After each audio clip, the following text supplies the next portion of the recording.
La brujería, un camino prohibido que pocos se atreven a recorrer, pero que muchos han sufrido en carne propia. Hechizos que destruyen familias, amarres que condenan el alma, maldiciones que pasan de generación en generación. Estas no son simples supersticiones, son relatos contados por quienes han sentido el peso del embrujo en su vida, quienes despertaron con marcas inexplicables en la piel o vieron cómo la desgracia caía sobre ellos después de una visita sospechosa. Hoy, en Historias de Terror Real, escucharás 3 relatos oscuros sobre la brujería y cuando termines, entenderás que algunos pactos nunca deberían hacerse.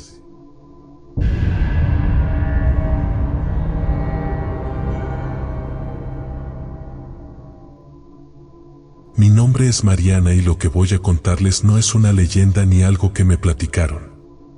Fue algo que viví cuando tenía 26 años y acababa de regresar al pueblo de mis padres, cerca de Papantla, en Veracruz. Después de vivir en Jalapa un tiempo por trabajo, me regresé al pueblo porque mi mamá enfermó. Yo no creía en cosas paranormales. Crecí escuchando historias de brujas, limpias, amuletos, pero siempre pensé que eran supersticiones. Hasta que algo me hizo cambiar de opinión para siempre. Todo comenzó una mañana, cuando salí a barrer el frente de la casa. Justo frente a la puerta principal, sobre el empedrado, había un costal pequeño, mal cerrado, envuelto con una cuerda roja y con lo que parecía una cruz de ceniza encima. No lo toqué. Algo me dijo que no debía hacerlo. Pero sentí una punzada de miedo, algo me decía que eso no era una casualidad. Ese mismo día, mi mamá, que llevaba semanas mejorando, sufrió una recaída inexplicable. Empezó a tener fiebre, a balbucear cosas sin sentido. Decía que una mujer la visitaba en las noches, vestida de negro, que se paraba en la esquina de su cuarto y que no dejaba de verla. No la dejes entrar, me decía dormida, en medio de delirios. Yo no entendía nada. Esa noche, yo dormí en su cuarto para cuidarla. A eso de las 3 de la mañana, mi madre empezó a agitarse. Se retorcía entre las cobijas y murmuraba algo entre dientes. Fue entonces cuando escuché claramente cómo alguien rascaba la puerta de madera desde afuera. Como uñas, como si un animal estuviera intentando entrar. Me acerqué sigilosamente. No abrí, solo me asomé por la rendija, y ahí estaba. Una figura encorvada, pequeña, con una especie de rebozo sobre la cabeza, estaba de espaldas a la puerta, la cual se alejaba a pasos lentos y arrastrados. No pude ver su rostro, pero sí noté sus manos huesudas con dedos largos y esqueléticos, también noté que traía en la mano un puño de hierbas secas que iba dejando caer, poco a poco, sobre el suelo. Después de eso, simplemente desapareció entre la neblina. Al amanecer, el costal seguía ahí, pero ahora tenía una mancha oscura, como sangre seca. Y mi madre tenía marcas en el pecho. Como si la hubieran arañado, eran 3 líneas paralelas, perfectamente hechas. Me armé de valor y fui con la señora Irinea, la curandera del pueblo. Cuando le conté lo del costal, me miró muy seria y me dijo que no lo tocara, que no lo quemara, que no lo tirara. Me entregó una bolsa con polvo blanco y me dijo: esta brujería es para matarla poco a poco. No es nueva. Esto viene de envidia vieja, de familia. Ella vino a la casa y empezó un ritual de limpieza. Roció los marcos con un líquido que desconozco qué era, rezó oraciones que no conocía y colocó 4 huevos bajo la cama de mi madre. Esa misma noche, los huevos explotaron, como si alguien los hubiera apretado desde dentro. A los 3 días, el costal desapareció. Pero esa no fue la única señal. Esa misma semana, un pájaro negro, un tordo grande, se estrelló contra la ventana de la cocina a plena luz del día. Cuando salí a verlo, no había nada. Solo sangre. Y un círculo de tierra removida frente a la casa. Como si alguien hubiera cavado ahí con las manos. Después de eso, mi madre empezó a mejorar. Lento, pero seguro. yo empecé a tener pesadillas con una mujer sin rostro que caminaba descalza por mi casa. Soñaba que se paraba al pie de mi cama y que me decía: esto no ha terminado. Desde entonces llevo un rosario que me dio la señora Irinea y cada tanto dejo sal en las esquinas de mi casa, como ella me indicó. Ya no he vuelto a ver costales, ni a escuchar ruidos en la madrugada. Pero a veces, cuando me quedo sola y el viento sopla, creo escuchar como alguien me llama por mi nombre desde el monte, con una voz ronca.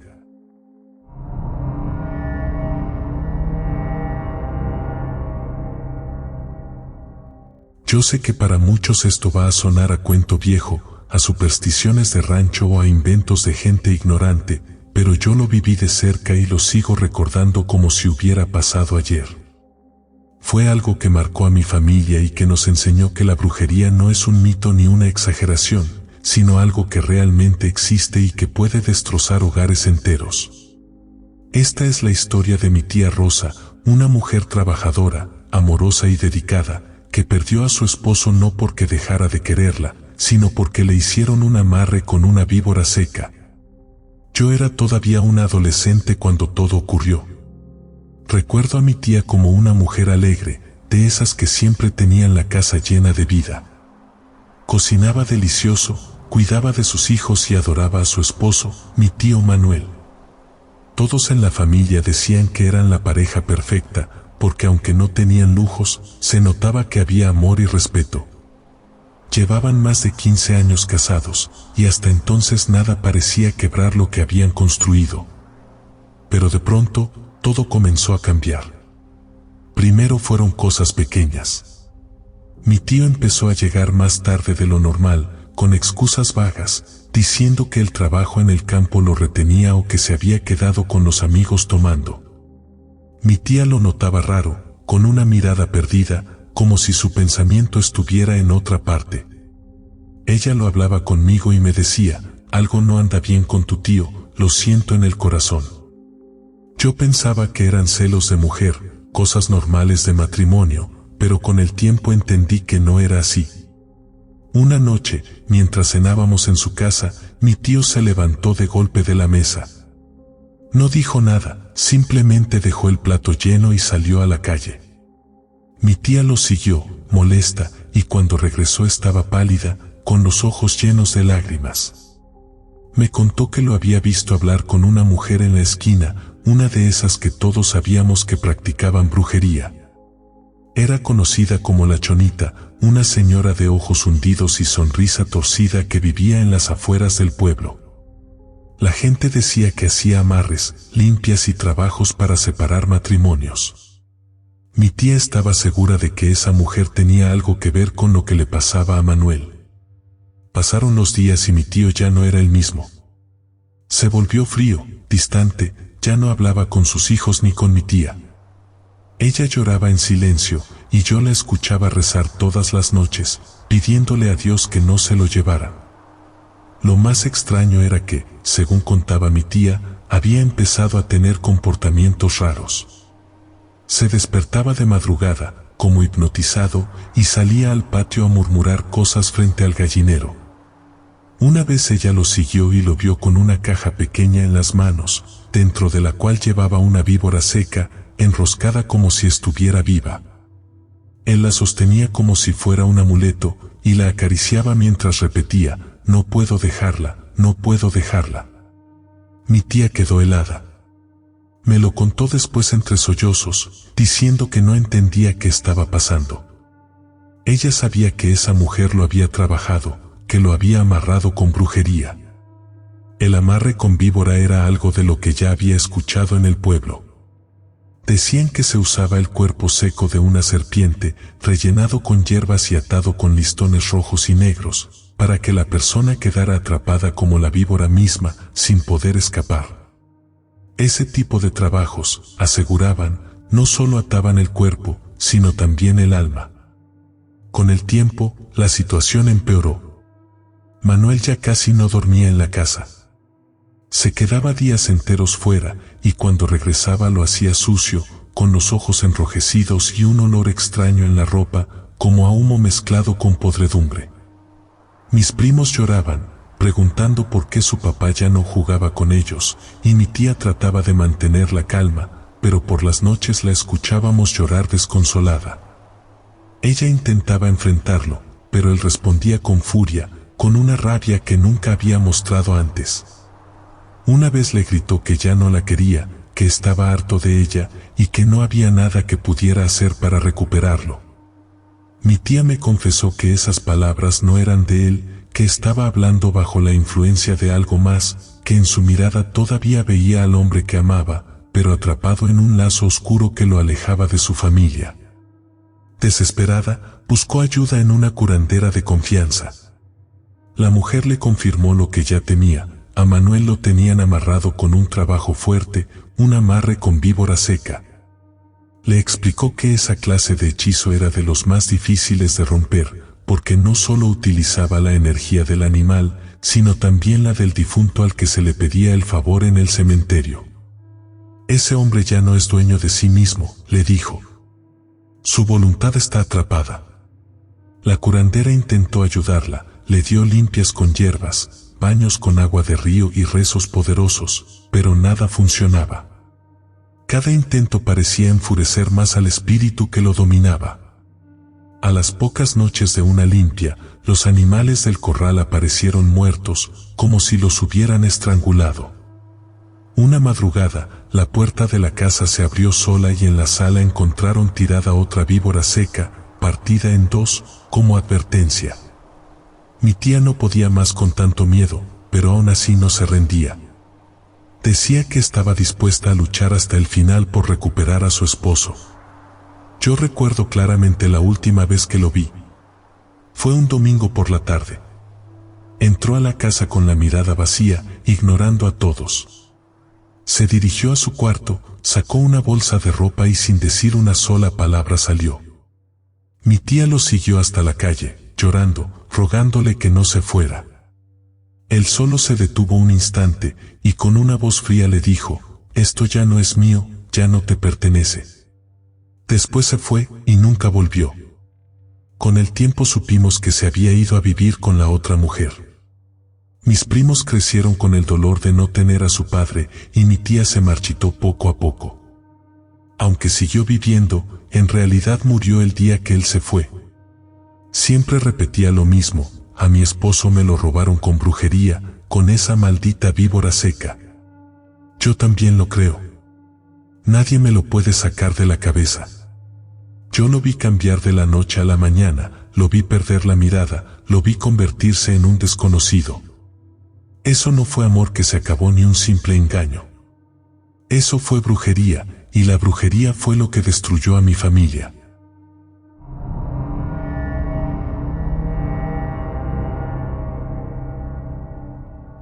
Hola. Mi nombre es Lisbeth. Y creo que este es el lugar correcto para contar mi historia. Por motivos de seguridad cambiaré los nombres ya que esto tiene que ver con mi hijo pequeño. Antes de comenzar, quiero contar algo importante. Mi papá tiene el don de resonación y de ver cosas que la mayoría de nosotros no podemos ver. Lo menciono porque será muy importante más adelante. Soy madre soltera y tengo un hijo de 5 años. Llevo una relación cordial con el papá de mi hijo. Esto por el bien de mi hijo y por nuestra paz mental.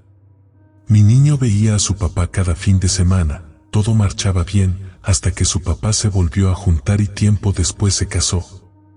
Yo no tuve ningún problema con eso, lo único que le pedí fue que se asegurara de que su esposa, a quien llamaremos Tabata, respetara y quisiera a mi hijo. Al principio así fue, mi hijo decía que se la pasaba muy bien con ellos. Todo parecía normal, pero entonces lo extraño comenzó. Una noche de la nada, mi hijo comenzó a tener pesadillas constantes. Despertaba de madrugada llorando, notablemente asustado, sudoroso, angustiado y corría a mis brazos con desesperación. Entre llantos, siempre contaba que tenía el mismo sueño, decía que jugaba en un tobogán y que una cosa fea lo comenzaba a perseguir. Nunca pudo describir claramente qué era, tal vez por su edad, pero según sus palabras, era grande, feo, con unos ojotes negros, una boca enorme y se lo quería comer. Yo me quedaba despierta toda la noche, consolándolo, aunque tuviera que trabajar al día siguiente. Y lo más inquietante es que, con el paso del tiempo, todo empeoró. Cada vez que regresaba de estar con su papá volvía mal, enfermo, con calentura y con gripa. Se lastimaba constantemente y no quería comer. Decía que le dolía la panza y además le comenzó a brotar una especie de sarpullido. Lo más raro es que su abuela paterna me preguntó si todo estaba bien en mi casa. A veces se quedaba mirando fijamente a la nada por varios minutos. Un día incluso me dijo que el niño de la nada abrió el portón de la casa y salió corriendo.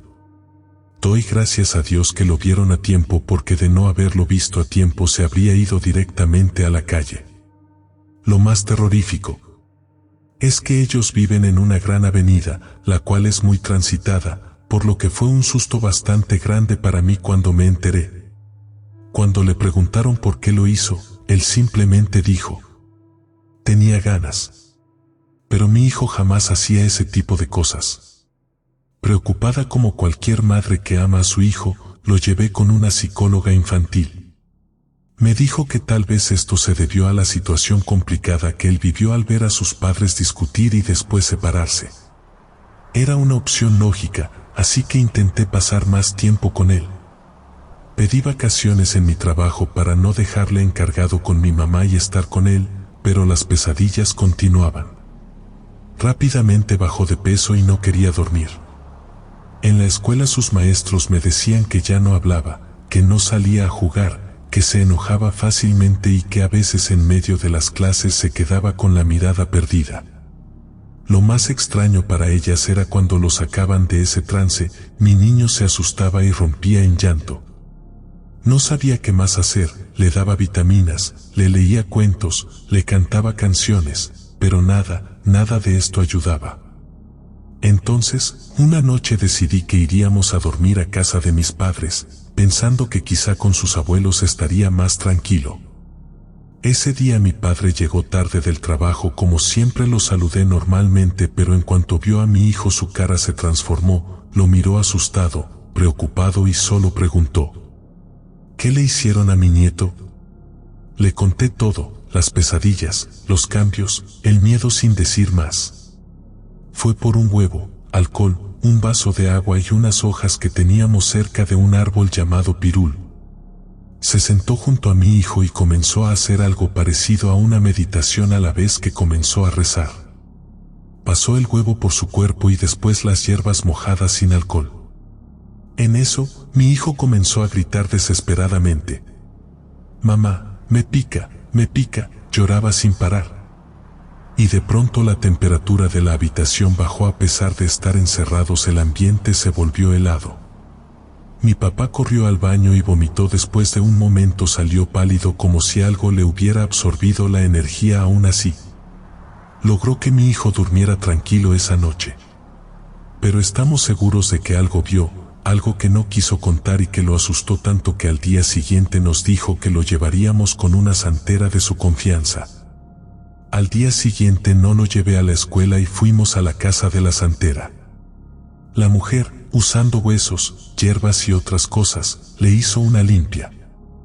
Lo acostó en el suelo y sin rodeos, de forma seria nos dijo: «A tu hijo le están haciendo una brujería muy fuerte. Alguien lo odia, alguien le tiene envidia y lo que quieren es enfermarlo poco a poco, hasta que inevitablemente se vaya de este plano, en pocas palabras, que fallezca». Me quedé en shock, lloré y no podía creer que alguien pudiera hacerle eso a un niño, a mi hijo, a una criatura inocente. La santera me dijo que podía protegerlo, pero necesitaba una medalla de plata de San Benito. Al día siguiente la conseguí. Cuando se la llevé no nos permitió ver cómo la preparaba. Solo nos hizo pasar al consultorio y después de haberla preparado se la colocó al niño, hizo unos rezos y me advirtió: «Lo que esa persona quiso hacerle, se le va a regresar». 8 días después, el papá de mi hijo me llamó. Me dijo que no podía recoger al niño ese fin de semana, porque su esposa estaba hospitalizada. me sorprendió bastante, y más, cuando por medio de su hermana, me enteré de todo. Tabata se había empezado a sentir mal de la nada. Todo le dolía, no podía dormir, vomitaba, tenía migrañas y pesadillas. Y eso no fue lo más fuerte. Su cuñada me contó que Tabata había intentado tener hijos con el papá de mi hijo, pero no podía, esto por un aborto mal hecho años atrás. Era por eso que me tenía rencor también. Le había dicho a mi hijo que podía decirle mamá si quería. Pero él, evidentemente, nunca quiso. Eso la frustraba aún más. Ella quería a su propia familia y en una fiesta, cuando estaba algo tomada, confesó que le costaba vivir con mi hijo porque no era suyo. Ahí todo me hizo clic. Entendí que esa mujer pudo haber sido capaz de hacerle algo terrible a mi hijo. Le pedí al papá de mi niño que no le quitara la medalla. Le mentí diciéndole que era un regalo bendecido de mi abuela desde su pueblo.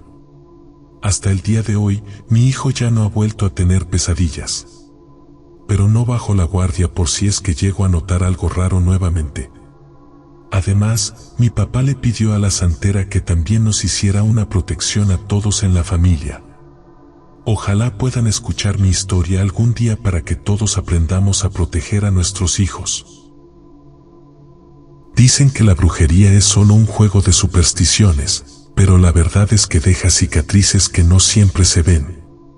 Los que han cruzado su camino saben que no hay hechizo sin precio, ni maldición que se lance sin regresar multiplicada. Y lo más inquietante es que cualquiera puede ser víctima, sin siquiera darse cuenta. Tal vez la persona que te sonríe en la calle, la vecina que te ofrece un remedio, o ese desconocido que te miró demasiado tiempo, podría estar marcando tu destino en silencio. La brujería nunca se fue, y lo más aterrador es que, mientras tú escuchas estas palabras, alguien podría estar pronunciando el tuyo en un conjuro. Cuéntanos tus experiencias paranormales, podrían ser parte de nuestro siguiente video. Puedes enviarlas al correo historiasdeterrorreal0@gmail.com, porque tu historia merece ser escuchada. No olvides suscribirte, dejar tu like y activar la campanita, así serás parte de esta comunidad donde el miedo nunca termina. En pantalla te dejamos algunos videos que podrían interesarte, pero cuidado, escúchalos solo si te atreves. Porque lo real siempre da más miedo.